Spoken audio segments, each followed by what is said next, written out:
Right now, sitting on the wooden bench outside my shed here in Okinawa, there is a pair of work boots drying in the morning sun, with two smooth stones resting inside them and a strip of old bicycle inner tube wrapped tight around each toe.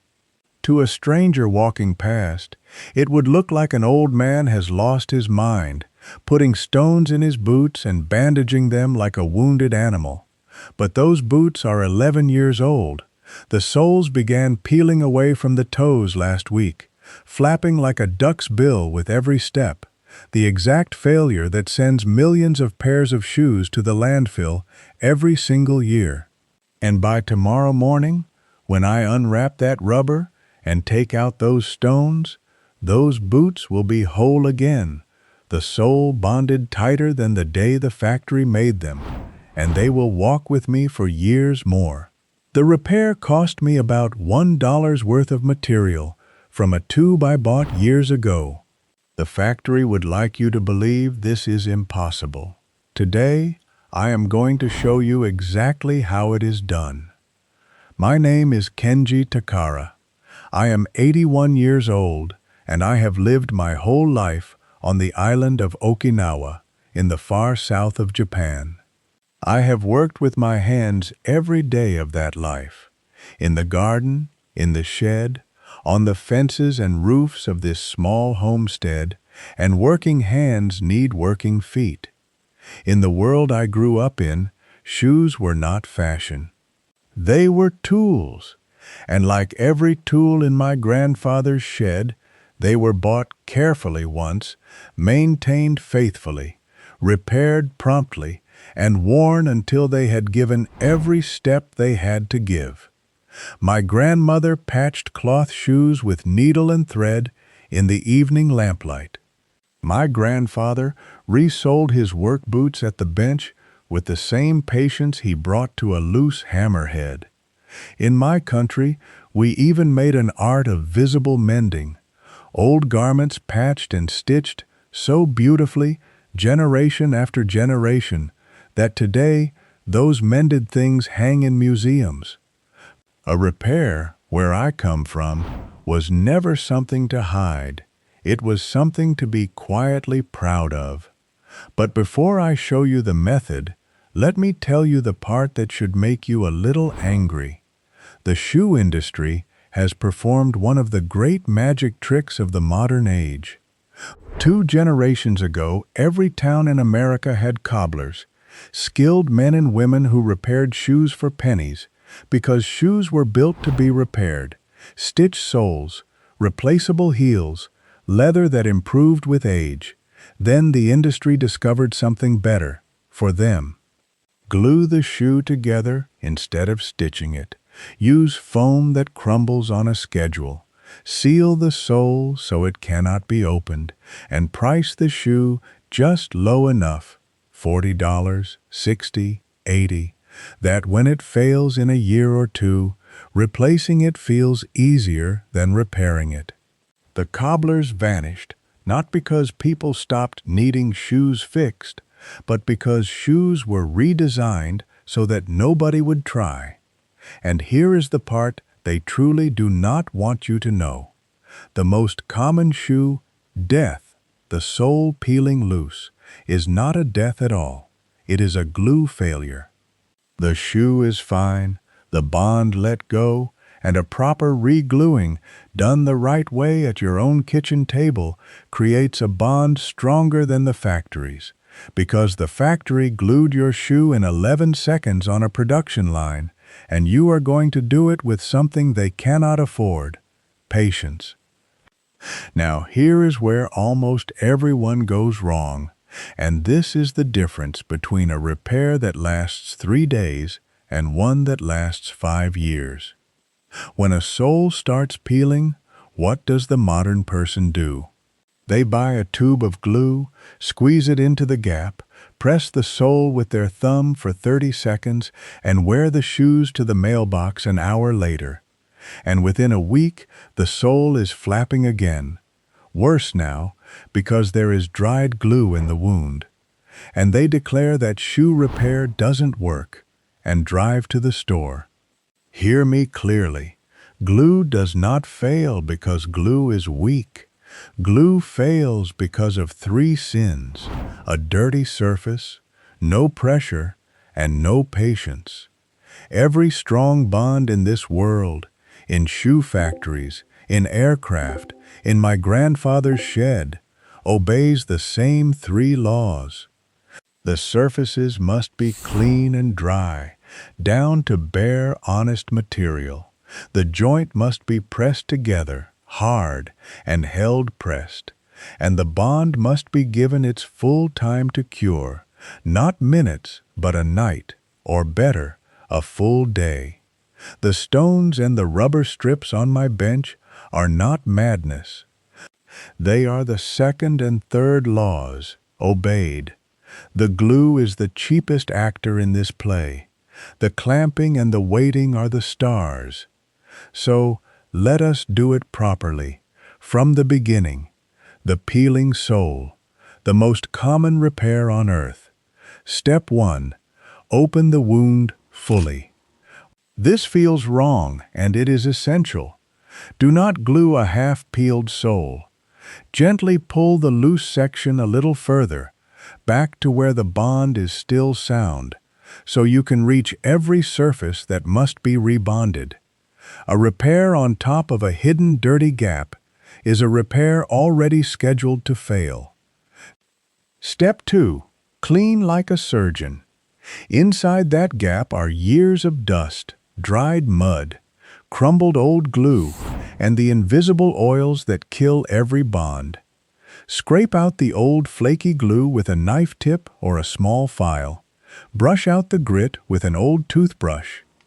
Then wipe both surfaces, the underside of the shoe and the inside of the sole, with rubbing alcohol on a rag, and let them dry completely. Bare, clean, dry. This step is 90% of the strength, and it is the step the impatient world skips. Step 3. Choose the right glue, and it is not the one you think. Not the hard super glue from the checkout counter. It dries stiff as glass, and a shoe flexes 10,000 times a day. A rigid glue cracks and lets go within the week. What you need is a flexible shoe adhesive, sold in every hardware store as shoe repair glue or as contact cement, $5 to $8 a tube, enough for many pairs. It dries into a tough, rubbery bond that bends with every step instead of fighting it. And now comes the part that separates the 1-week repair from the 5-year repair. The exact way you apply it, press it, and bind it, which is where my stones and my strips of inner tube finally reveal their purpose. Here is the secret of contact cement that almost nobody reads on the tube. You do not glue the surfaces together wet. You coat both surfaces.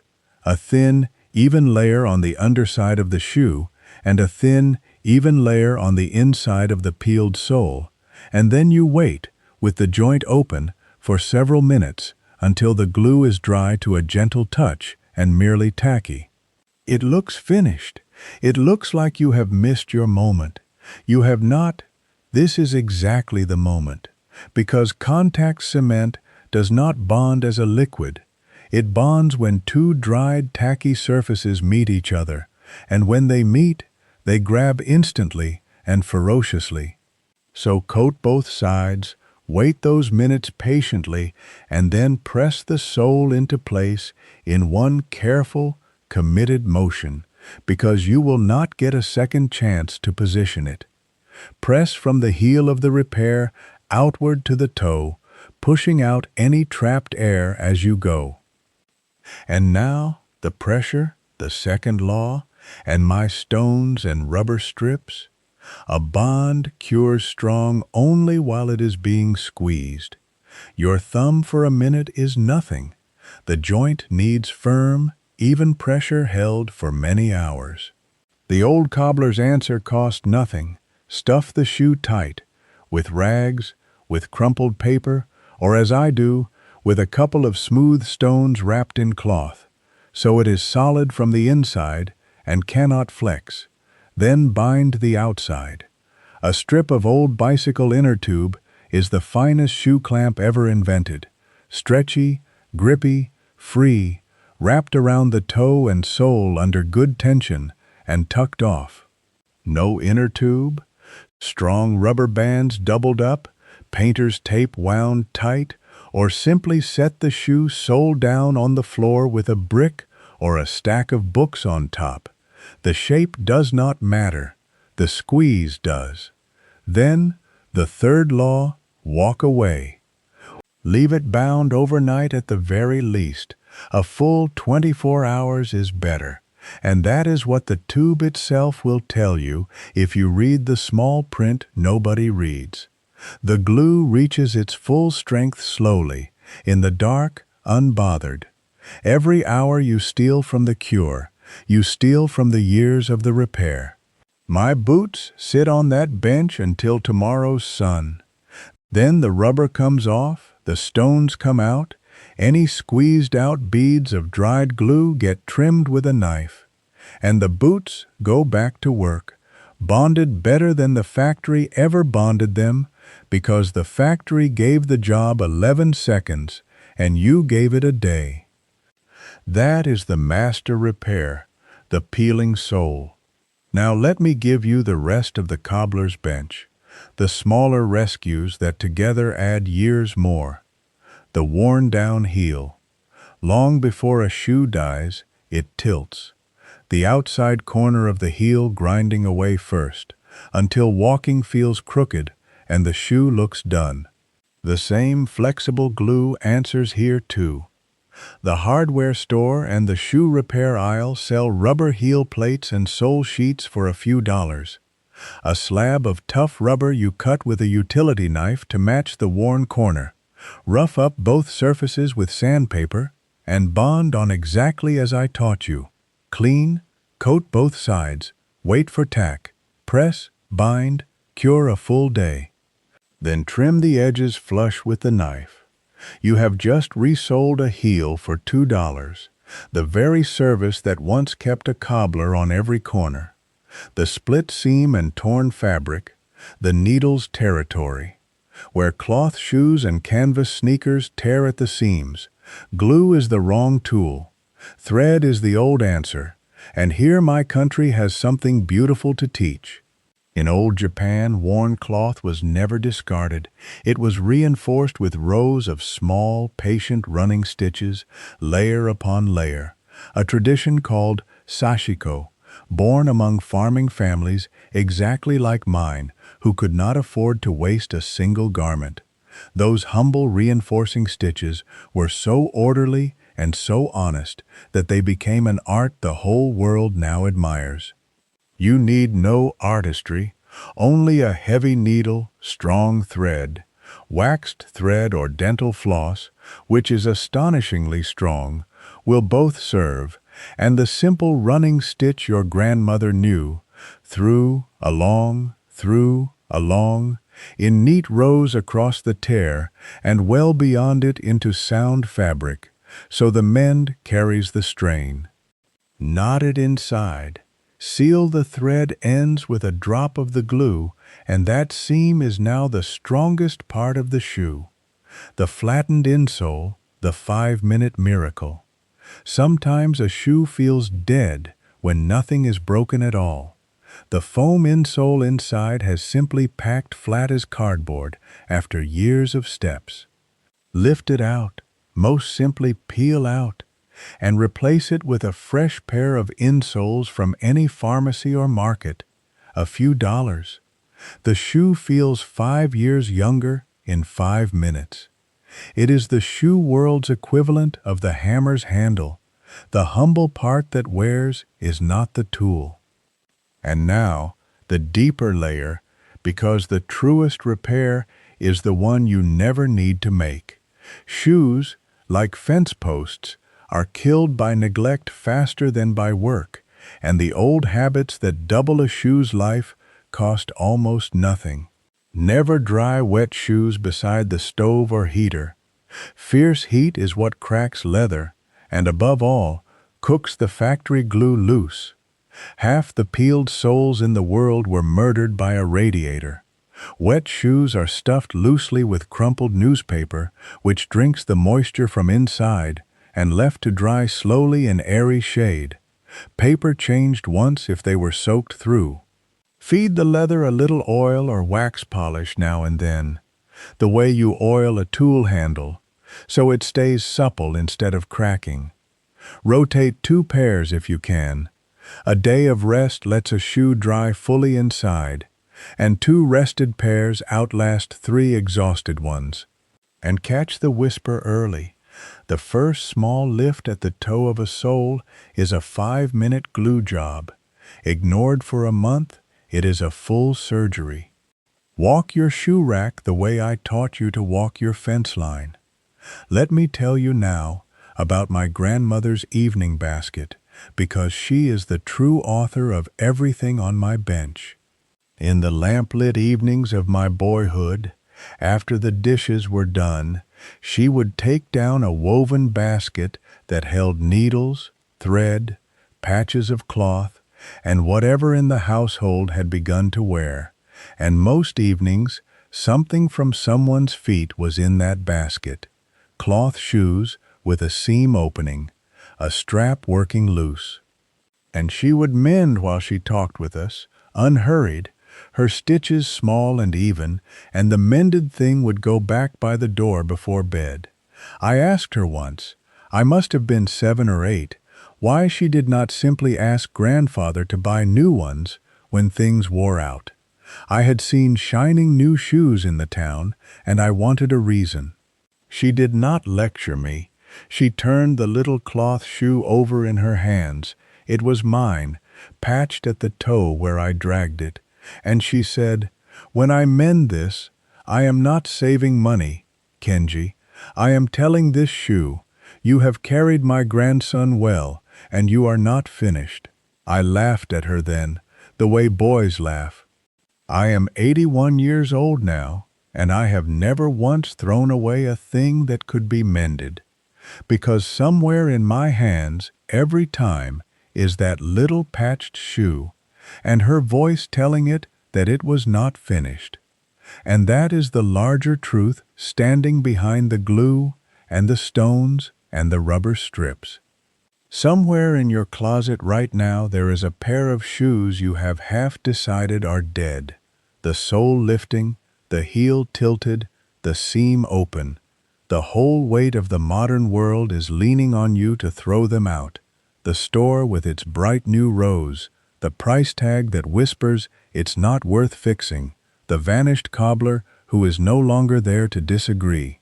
But you have seen now what dead really means, a glue bond that needs one clean, patient day, a rubber corner that needs a $2 patch, a seam that needs 20 minutes, and a strong thread.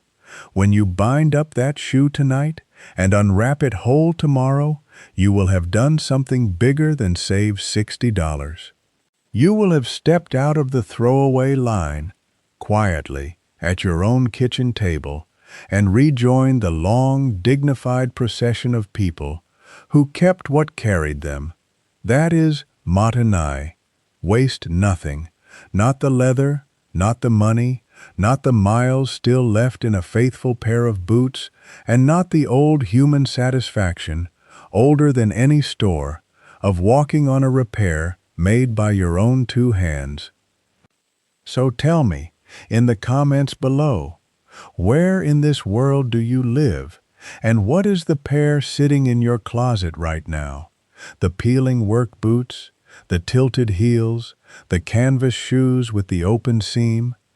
Tell me your place and your shoes, because I read every message that comes to me, and I would dearly love to know who among you wraps a sole in rubber tonight, waits the full day like a patient cobbler, and walks out the day after tomorrow on shoes the store said were finished.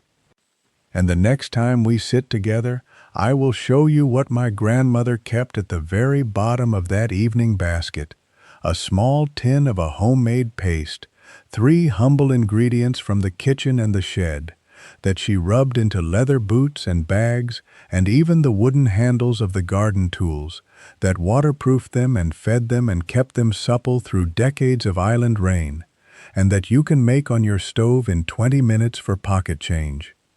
Until then, waste nothing, repair what carries you, and remember always that the people who lived closest to the earth understood things that we, with all our bright shoe aisles and all our full landfills, are only now beginning to remember once again.